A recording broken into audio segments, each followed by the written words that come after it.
Hi everyone, it's Cindy from Cindy's Art. It's fall in Michigan and pumpkins is one of the things that I really enjoy painting this time of year. Today I'm using a 6 by 8.5 cold pressed Arches watercolor paper, and I am going to mix up my paints, and then I'm going to go ahead and lighten up this pumpkin that I've sketched out on the paper. And how I lighten that sketch up so it doesn't show through my painting is taking a gray soft eraser, and I'm going to roll it over top of that pumpkin. It's going to lift it off. So the colors you're seeing in my palette are Aurelian on the left, and then a yellow permanent orange, and then there's a bright orange. And then I've got yellow ochre is the next color, and then I use Quin scarlet and then also alizarin crimson later on in the painting. So I'm not going to use a ton of colors, but I do want to tell you how I make some of these colors even more vibrant than what you're seeing right there in the palette. The palette, the names of the colors that I gave you, that is exactly what they are. So I want vibrancy. I love bright colors. One color that I will add into my orange, into my reds, or into that yellow deep orange, which it looks like a really nice light orange, I will use quinacridone gold. And that color is amazing when you mix it with some of the reds or with the oranges or the light oranges. It makes it a lot more intense and vibrant. It's amazing. And quinacridone scarlet looks brown when it comes out of the tube. This is why you make paint swatches, because you want to be able to see what the color actually does. So quinacridone gold, when it's super light, it'll be a very bright and juicy type of yellow. And if you kept using it and layering it, it actually is going to get quite a bit darker. But I use that to mix in with my oranges and my reds. So right now, I am focusing on protecting my light by painting around my light. And that's where you're going to see the whitest portion of the paper with this pumpkin. And I lightly am sketching in some of the places of where I want to have those dark red lines for the pumpkin where some of the shadows are. And then as I feel like I've got the sketch, I'll start to add this orange in. This orange that you're seeing right here, that has quinacridone gold added into the yellow permanent orange. Those two are mixed together. And like I said, it's just juicy, and I really love that. And I layer my colors quite a bit, especially on this painting. And I do that because I really love deep, vibrant colors, and I build and build and build and build. And that's just my style. So I am going to continue to keep the yellows near my highlights. I'm going to add in some of my darks as I progress. So let's just go ahead and continue painting together here, and I'll be right back.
So I let my painting dry really, really well.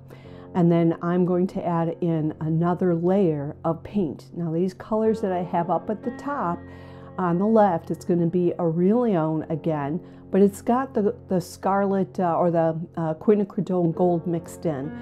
Then I have the permanent yellow deep with the quinacridone gold. I'm going to call it Quin Gold. And then to the right of it, I've got brilliant orange mixed with the Quin Gold as well. And then I've got quinacridone scarlet on the right-hand side with a little bit of that Quin Gold. So I highly recommend using that color and mixing it together.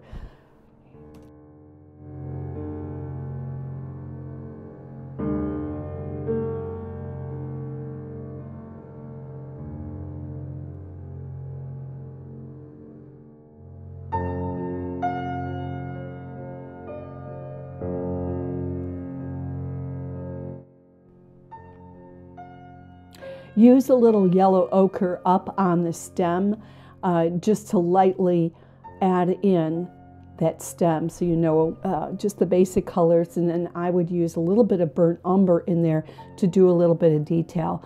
One of the things that I enjoy doing is mixing like an ultramarine blue deep with a burnt umber, and it almost comes out as a neutral color or a black, but it's not black at all. But it's good for us to not just pick up a black and use it. And one of the ways you can make a nice dark brown or a darker black is by using a deep blue, indigo, ultramarine blue deep, and use a burnt umber with it. And when you mix it together, you're going to see this beautiful blackish tone come forth. So I'll use that for my details.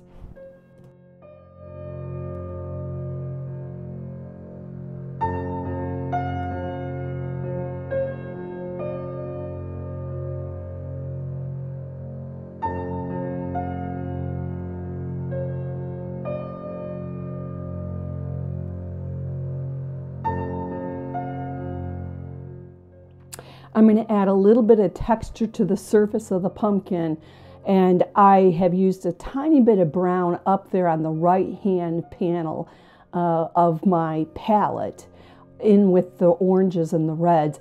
And what I'm going to do is dry brush it. I do not have much water on that brush at all. If you looked at my palette, it's going to be difficult to find water in that palette. And I am just picking up a little bit of paint and I'm just scrubbing it on there. I'm not pressing hard, and you might need to add a drop, just a drop of water, just to continue to pick up some of the paint and then also scrape it on there.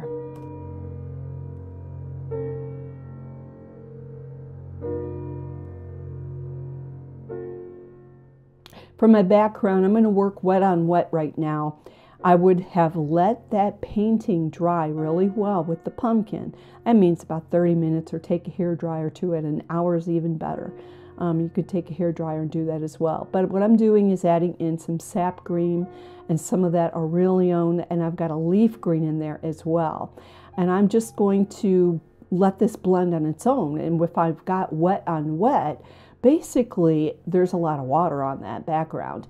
And when I add a color on, right now I'm adding in a little bit of ultramarine blue deep with some of those yellows that are on my palette, or I added a little bit of a turquoise like a peacock into that second palette on the left.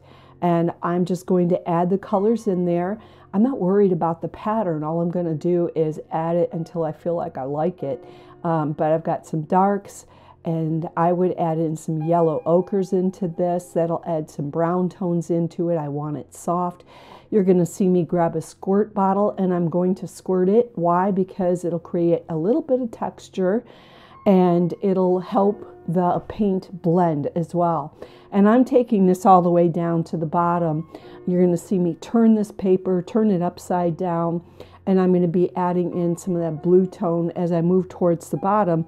Well, it looks like it could interrupt the wood, but it doesn't really. I'm just going to add in my log towards the end. So I'm just going to let these colors blend, and I'm going to squirt it with a little bit of water, and then I'm going to let it dry.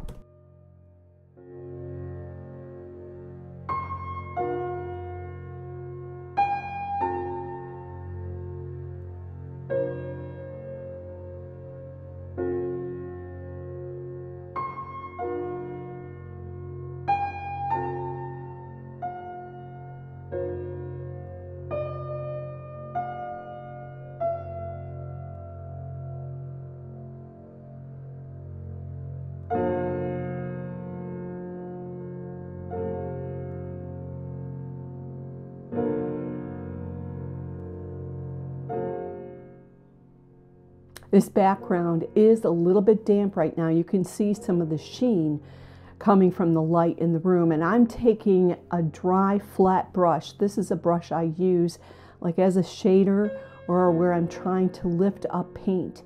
And I thought what I would do is take one of my tape rolls, set it down, and then lift off some of that paint. I wanted to see if I wanted to put the bokeh effect in there, and I decided yes. So in order to do this, I am using a little bit of white gouache, which is a thicker paint, almost acrylic, and I can use it mixed with greens. I can use it as white, and I'm going to add in some of the bokeh bubbles just so I can start to lay out that effect. And then when it's dry, I'm going to come back, I'm going to add a little bit more color into these bubbles.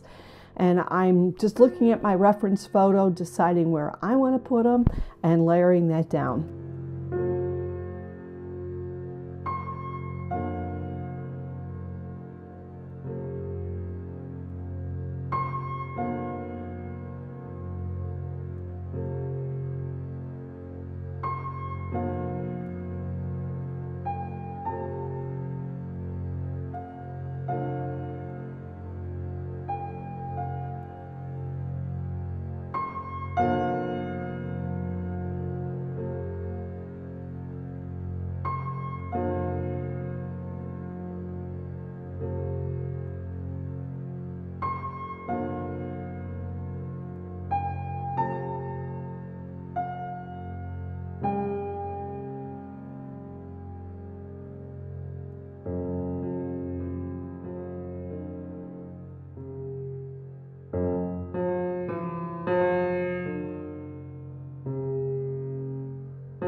For the shadow underneath of the painting, I wanted it extra dark, so I did use a little bit of neutral, and I mixed that with my ultramarine blue deep along with the burnt umber, so I could come up with a brownish type of black. And I put the intense color right underneath of the pumpkin, because that's where the shadow's going to be. And the sun was coming from the left, so you can see how I drew a little bit harder line there on the right, just to suggest this is where that shadow's going to be. And I took a wet brush and I scraped it up into the bottom of that shadow, because I just wanted to lift it up a little bit more, but I didn't want a hard edge, so I just used the wet brush. I'm doing it again there. I use that wet brush so I can just scoop it up, and then because the paper's wet, that color is going to continue to blend downward. Now I shifted over to my log, and in order to get this laid down a little bit, I did take a little bit of white gouache, mixed it in with some of my darker brown, just to sketch out this log and to sketch out some of where the light was. So as this progresses, what I will do is have the log area dry, and then I'm going to add in some of the fine lines just to suggest that there's wood there. I'm not going to add a ton of detail. I just want to suggest.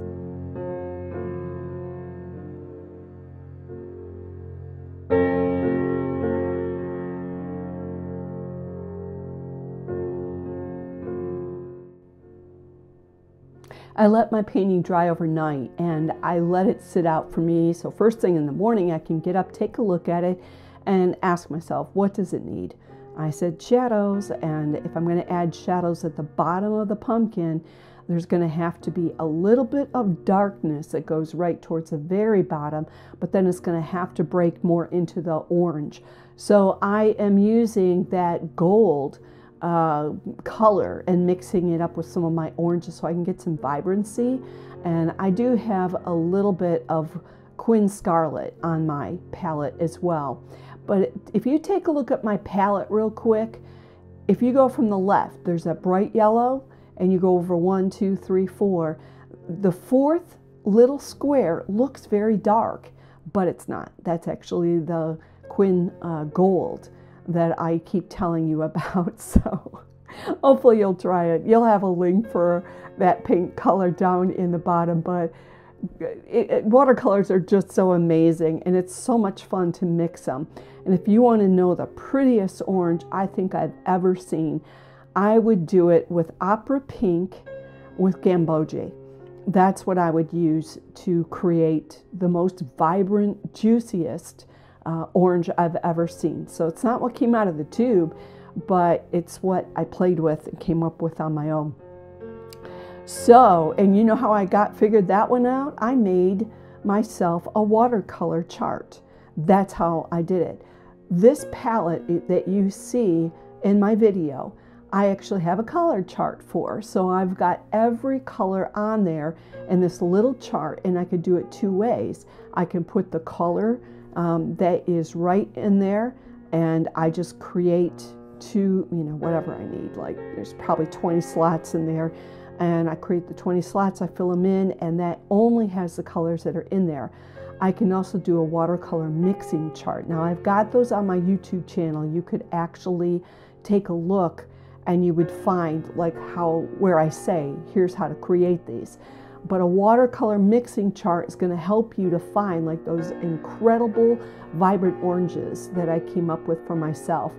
So let's go back to the video. I'm creating wood, and one of the ways that I'm doing that is I am using that burnt umber mixed with the ultramarine blue deep, and I'll have a little bit of like Quin Scarlet in there to make this reddish brown. But all I'm going to do is draw some of the lines, whether it's vertical, circular, or horizontal, so I can create that texture.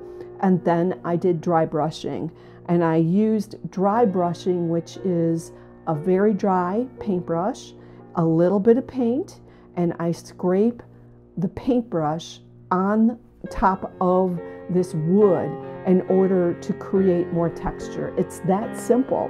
So right now I'm going back up with a darker blue and the ultramarine blue deep with burnt umber.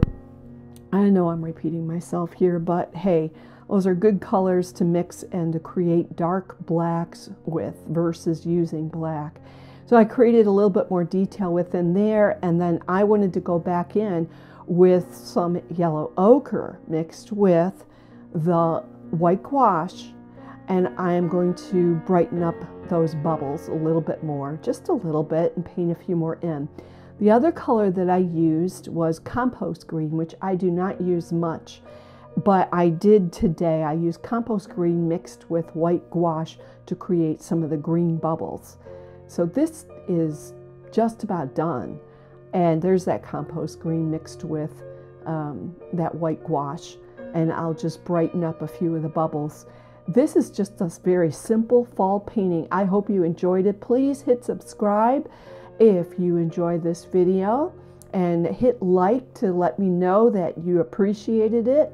I would love to see your work, and on my description you can see how to do that. Happy fall from Michigan in the United States, We have fall, we've got pumpkins, we've got apple cider. Tell me what you've got, and I will see you next time.